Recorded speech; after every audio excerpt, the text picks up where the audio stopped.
আমি চলে যাব। আর আজকে একটা ব্যস্তময় দিন কাটালাম। সকালে ঘুম থেকে উঠে রাত পর্যন্ত একটা দৌড়ের ওপরই ছিলাম। ঘুম থেকে উঠেই স্নান করে একবারে রেডি হয়ে পড়েছি আর চলে আসছি বাজারে ফল নেওয়ার জন্য। ফলের দাম দিন দিন প্রচুর বেড়ে গিয়েছে, বিশেষ করে তরমুজের দাম। একটা তরমুজ কিনতে এখন মানুষকে ৫-৬০০ টাকা গুনতে হবে। এত দাম হলে দিন দিন মানুষ ফল খাওয়া ভুলে যাবে। আমার কাছে মনে হয় বাংলাদেশের থেকে ইন্ডিয়ায় ফলের দাম অনেকটাই কম। একদিন আগে বাবা তরমুজ খাওয়ার জন্য খুব বায়না করছিল, তো মা এইখান থেকে একটা ৫৫০ টাকা দিয়ে তরমুজ নিয়ে গিয়েছিল। তরমুজটা ভালোও ছিল, একদম লাল টকটকা, তো খেতেও মিষ্টি ছিল অনেক। এখানে উনি তরমুজ সাজাবে বলে একটা তরমুজ কেটে ওটা ডিসপ্লে করে যে কতটা লাল হতে পারে কাটছিল। আর আমি এক নজরে দেখছিলাম তরমুজটা কেমন বাড়ায়। তরমুজ কিনাটা সত্যি খুব সংশয়ের ব্যাপার। খুব ভালো থাকলেই তরমুজ ভিতরে লাল বের হয়, আর নয় পাইনচা বা সাদা বের হয়।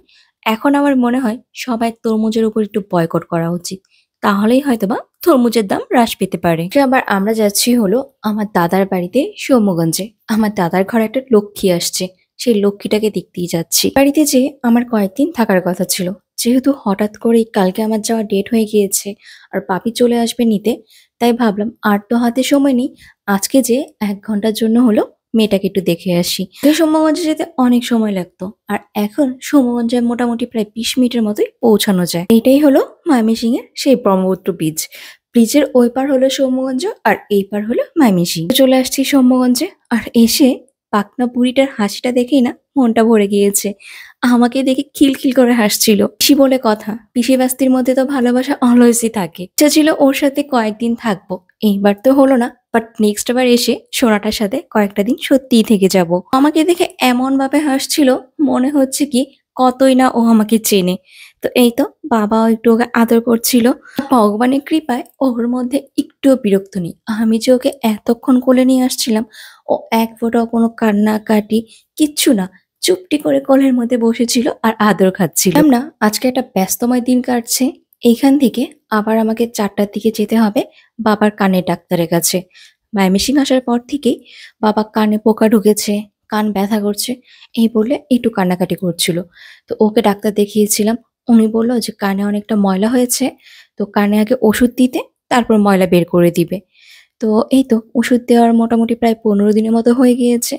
তো উনি বলেছিল যে ১৫ দিন পর এসে কানের ময়লাটা বের করতে। কালকে যেহেতু চলে যাব, তাই আজকে ডাক্তারের অ্যাপয়েন্টমেন্ট দেওয়া হয়েছে। সবাই মিলে বসে একটু গল্পগুজব করলাম, আর চলো কথা বলা ময়নাকে একটু দেখে আসি।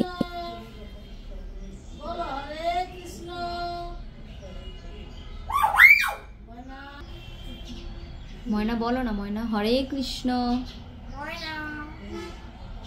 হরে কৃষ্ণ। প্রায় ৪টার মতো আছে, আর এখন আমরা যাচ্ছি হলো ডাক্তারের চেম্বারে।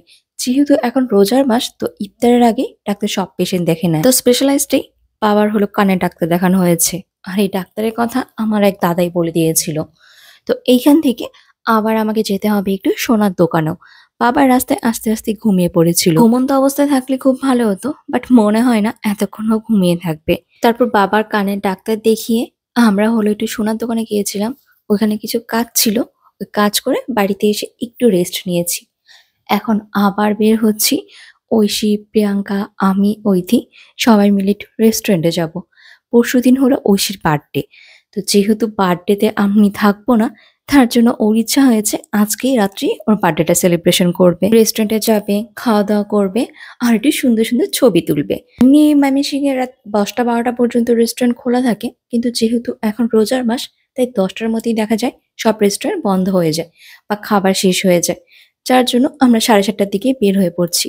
আমার আজকে আর শরীরটা একদম চলছিল না, মনেই হচ্ছিল না কিছু করি। বাট ঐশী ৩ দিন আগের থেকে সবকিছু প্ল্যান করা শুরু করে দিয়েছে, যার জন্য বেচারিকে আর কষ্ট দিতে ইচ্ছা করলো না। যেহেতু এখন ঈদের মার্কেট শুরু হয়ে গিয়েছে, যার জন্য ময়মনসিংহের মার্কেটের বিল্ডিং গুলো কি সুন্দর করে লাইটিং করে সাজানো হয়েছে, দেখতেই ভালো লাগছিল, তাই না? আমরা চলে আসছি স্টার কোচিন রেস্টুরেন্টে।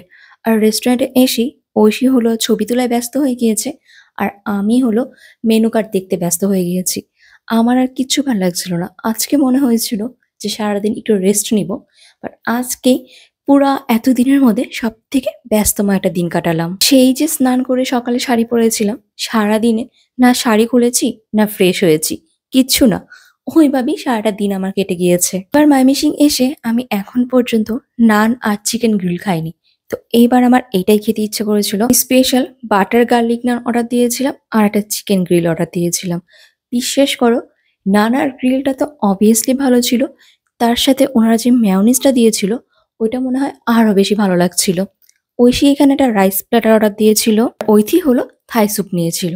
আমি এইখানে আগেও একবার বলেছি এই জায়গার থাই স্যুপটা খুবই ভালো ছিল, বাট এইবার যেই ৩টা আইটেম আমরা অর্ডার দিয়েছিলাম এই ৩টাও খুব ভালো ছিল। এই রেস্টুরেন্টে প্রত্যেকটা নতুন নতুন খাবার ট্রাই করতে করতে এমন একটা অভ্যাস হয়ে গিয়েছে, এখন মনে হচ্ছে প্রত্যেকটা খাবারই খুব ভালো। আমি আশা করব ওনারা যেন ওনাদের খাবারে এই মানটা ধরে রাখার চেষ্টা করে।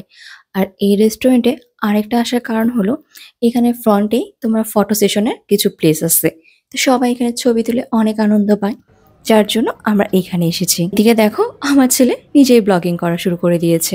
তো চলো বন্ধুরা, এই ব্লগটা এইখানেই শেষ করি। তো আমার বাড়ি যে প্যাকিং করতে ইচ্ছা করছে না, মনে হচ্ছে একটা ঘুম দিব শুধু। ভালো লাগলে একটা লাইক, কমেন্ট আর শেয়ার করে দিও।